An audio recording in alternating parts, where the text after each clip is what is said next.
Thank you for listening to the Speaking Out on Sex Abuse podcast with hosts Clara and Jimmy Hinton. If you're new to the podcast, please subscribe and share so you never miss an episode. Search for us on your favorite podcast app, or you can find the podcast on jimmyhinton.org and findingahealingplace.com.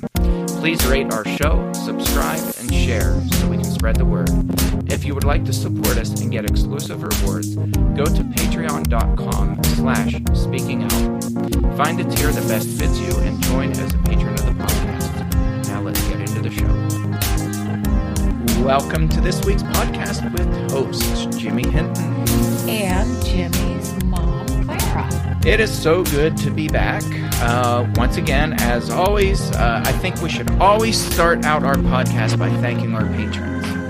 Our patrons have helped us tremendously to make this podcast get better, to improve our equipment, to build the studio, and we just did a live Q&A with some of our patrons, and that was really cool. It was awesome. We enjoy doing that once a month with wonderful. Patrons. Yes. Okay, so this week, what are we going to talk about?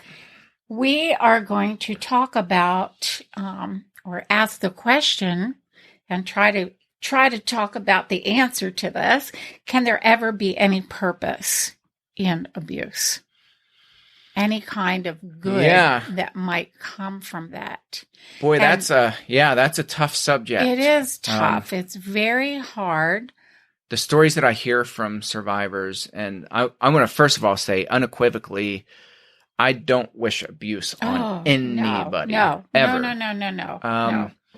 It's, I think one of the dangers in talking about this subject is that people are going to hear this as the cliches that Christian people especially have hurled at people saying, well, God uses all good things, all things for his good purpose. Well, yeah, or people saying there had to have been a reason why you were abused.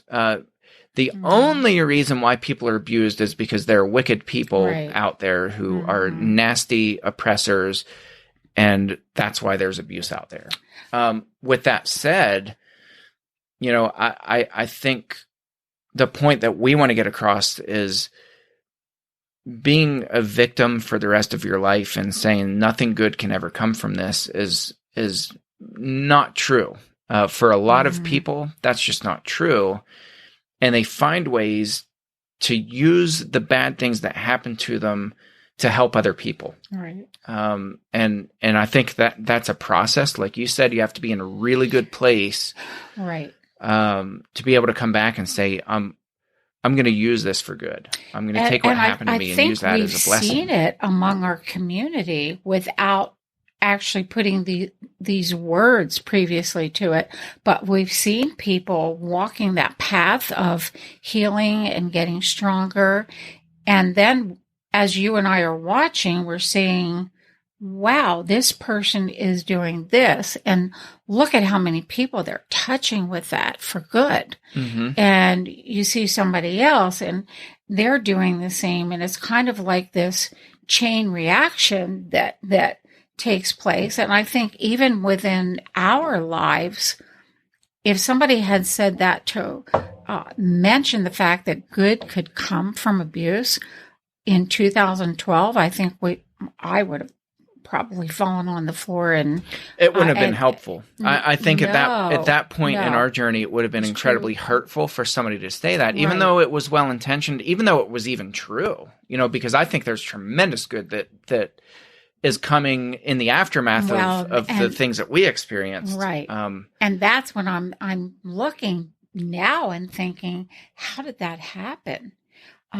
It didn't happen by you sitting down or me sitting down and saying, okay, now I see why God chose us and God used this man, your dad, my husband, to abuse several people and even in our family and blah, blah, blah. No, but I think what we did was picked up some of the ashes and said, what can we do with this? Yeah.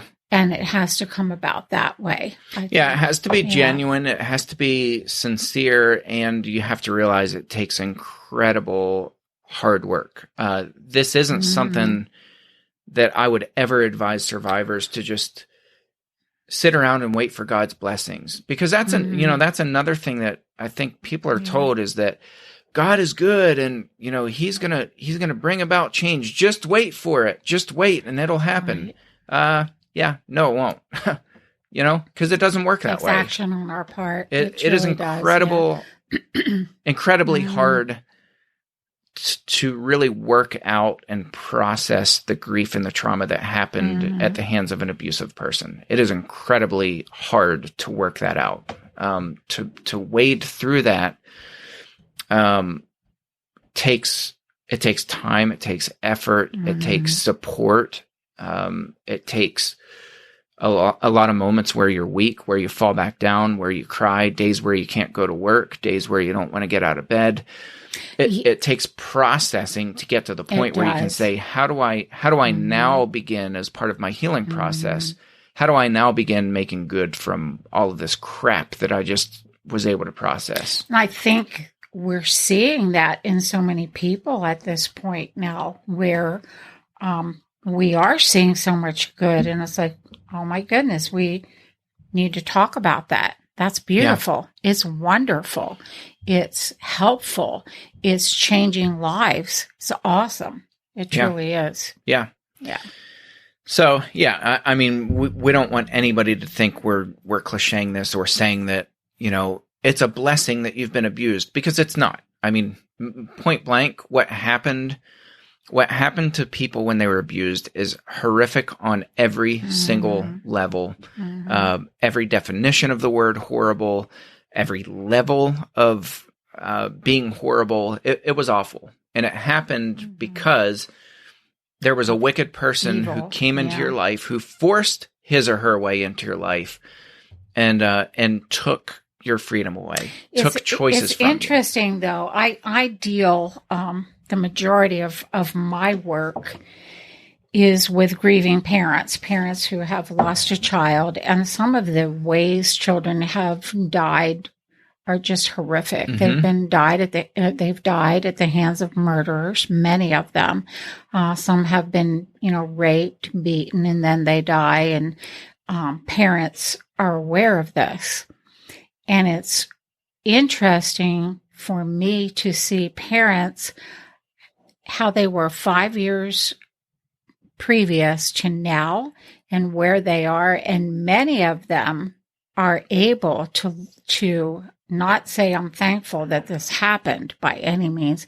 None of them are, ever. Never. Yeah. None of us. I'm a parent of child loss also. Never would I wish that on anyone. Never would I say, I'm happy that my son died. Never.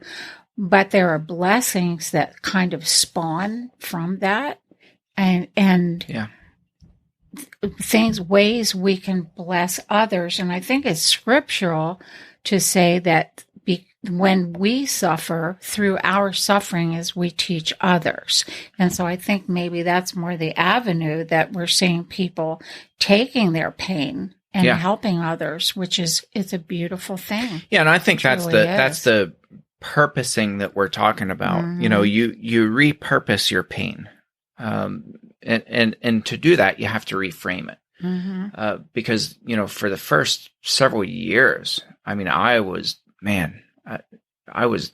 angry, I was broken, I was hurt, we sure were immobile in so many areas of my life, unhealthy, just lost. So to say that people just need to change their attitude and just put more faith in God, it doesn't work that way, and it's not meant to work that way. I think we have to go through this journey of healing, and that's going to be different for everybody. It's going to take a different amount of time for everybody. There is no right or wrong amount of time. It could be a short amount of time, or it could be a years and years to go through that journey. And we can't judge people for how long it takes them to heal. But I think as you do that, you start to get this picture that emerges that says, okay, one, I'm not alone.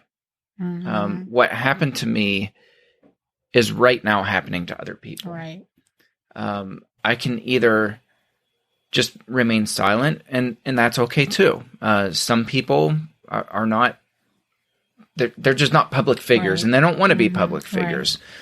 Some people just, for them, it's better to just process with a few close friends. But for the other people who are able to talk to people, or they're more extroverted or whatever, I think for them, this picture starts to emerge, and you say, okay, now I can start to purpose this pain in helping other people and sharing that with other people, and, talking about it. And, I didn't even tell you this. I got a book yesterday that came in the mail over the church building from one of our listeners, who wrote a book about her experience of abuse, and just wanted us to know, she was listening to the podcast, and that really encouraged her. And she wrote this book and gave us a copy of it. So I will give you a copy of that book and read it, and maybe we'll have her on as a guest. That would be awesome. But that's what we're talking about. It's sharing that and inspiring other people, and talking about your story, but not just for the sake of talking about it, but saying, I want people to know that there's hope. I want people to know that you can take this pain and it can be purposed to help other people. I think that's a beautiful thing. And as we see it happening all around us, that is so encouraging. Something happens internally to us at some point where there's a shift with the pain. And I don't think we are always quite aware that we're leading up to that point. But there comes that point where it shifts, and it's almost like we're telling ourselves, okay, it's time now to let go of some of that and to turn that into something different. Yeah. And I think for me, that's when I knew some healing was taking place, when I was able to think like that. And we do have to process our own independent individual pain first. That's the first step. Yeah. But it also helps to see others who have reached that point where they are now helping others, because to stay in our pain is misery. I don't think God wants us to do that. Yeah. To stay in that horrible, horrible state of pain forever. Yeah, I think one of the issues that we face, one of the issues that you face, that we all face, is that there are the health and wealth, prosperity preachers and Christians out there who say, if you have problems in your life, if you have problems moving forward, if you have pain, if you have bitterness, if you have problems forgiving, if you have this stuff going on in your life, there must be something wrong with you or your relationship with God. I completely disagree, and I think that's one of the most toxic teachings and unbiblical teachings to date. So I want to just throw that out there. That is a very big challenge that we face. And terrible. I look at Paul, the Apostle Paul, and Paul, prior to becoming a Christian, was a really horrific person. He did a lot of damage, a lot of harm to Christians. When he became a Christian, it's interesting. Jesus, in a vision, told Ananias, "I'm going to show Paul how much he's got to suffer for my name." He's not saying I'm gonna put my thumb on Paul and I'm going to enjoy making him suffer. He was describing what was going to happen. He wasn't necessarily prescribing the pain. He was describing it, saying this is going to happen.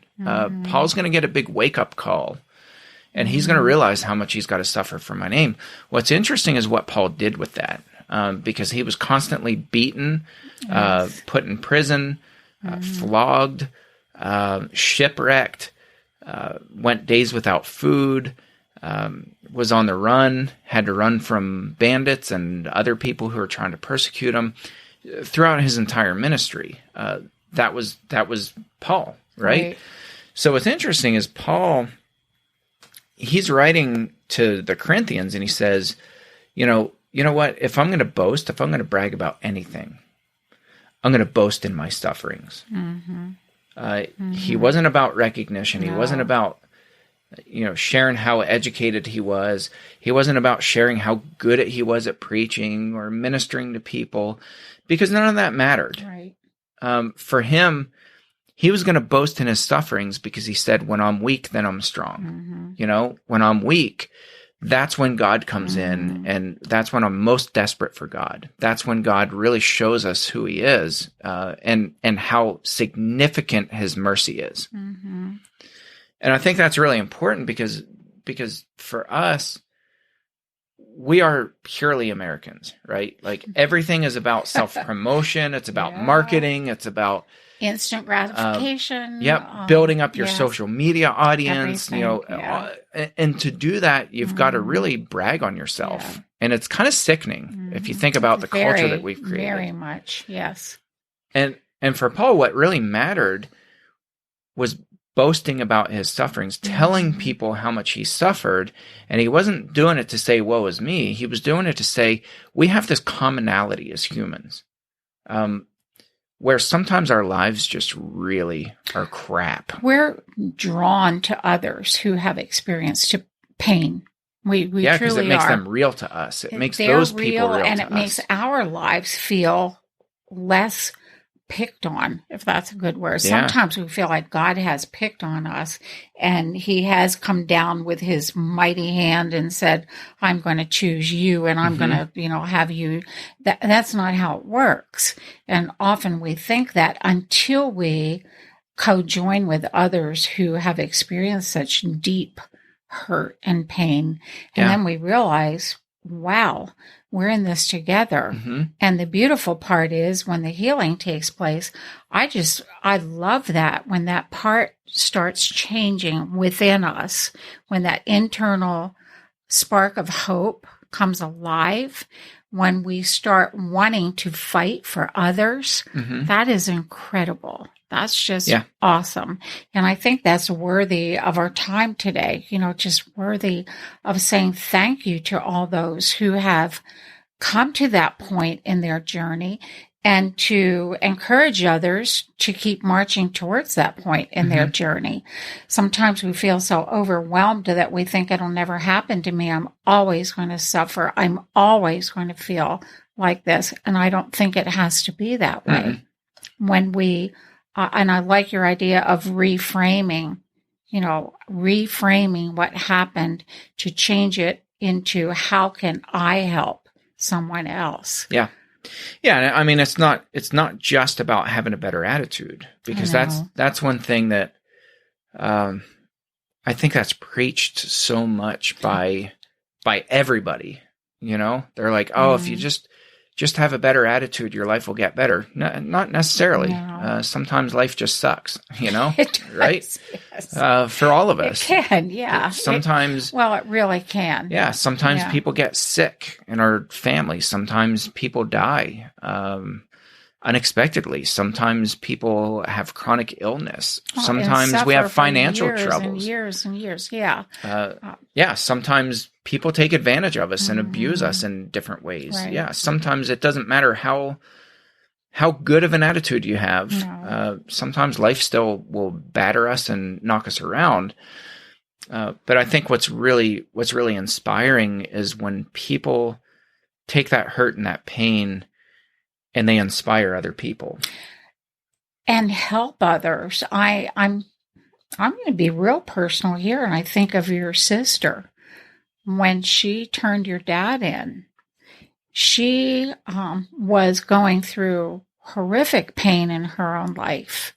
She doesn't talk about it openly because she's a quiet little girl, but she was really struggling with life at that point. And when she saw that she could take her pain and help others, she did the almost impossible, the incredible, and knowing that it would cause a lot of pain for us, but hoping, I think, that we could withstand that pain and change it. But it's that was her way. She's not a public speaker, never, never wants to be, but what she did was amazing.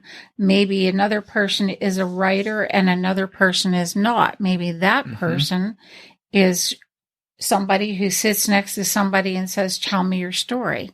And they're encouraging that way. But it's just really neat to see how everybody, so many are taking their pain and channeling that to help others. It's just really awesome. I mean, I know people who they've survived horrific abuse, and they're not writers, they're not public speakers, they're not on social media, they're not well known in their community even. No. But they have card ministries, and they write letters to other people who've gone through hell and back. And they don't draw attention to it. They don't kind of massage out these details and make people feel like they're nosy and things like that. They just simply sit down, write a letter of encouragement, and they know who to write it to. They know when to write it, just intuitively. They know who and what to write to. It's a beautiful ministry. And it's really cool, Really, so there's so many different ways that we can purpose our pain. Well, I know a lady who was abused as a child. She shared with me what she went through. It was horrible. She now has a food ministry, which I think is so awesome. Her thing in life is cooking. She can whip up meals that are wonderful. When she knows somebody is hurting and has gone through any type of abuse, she's there to drop off a meal. No chit chat. She's not a chit chatty person. Just there's the food. Yeah. And now you might say, well, how does that help? A warm meal helps anybody. Yeah. It does. It extends love. It extends hope. It extends genuine caring. So we each find our own thing, and that's just cool. It just really is. Yeah. And there's no right or wrong way to do it. And, I get some people who write me sometimes and they're like, I want to go into advocacy, and I want to train people like you train them. And I want to do this and I want to do that. And I'm like, well, and then they'll say, what advice do you have? Well, my first advice is don't do it because other people are doing it, or even because there's a need to do it.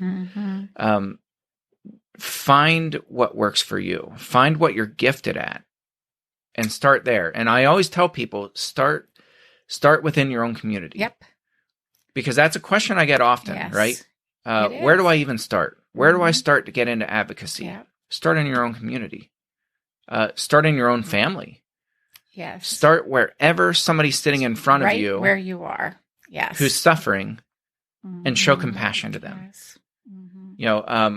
I thought this was interesting because this is maybe a little bit off topic, but I think about all the political unrest right now. There's a lot going on in the world right now.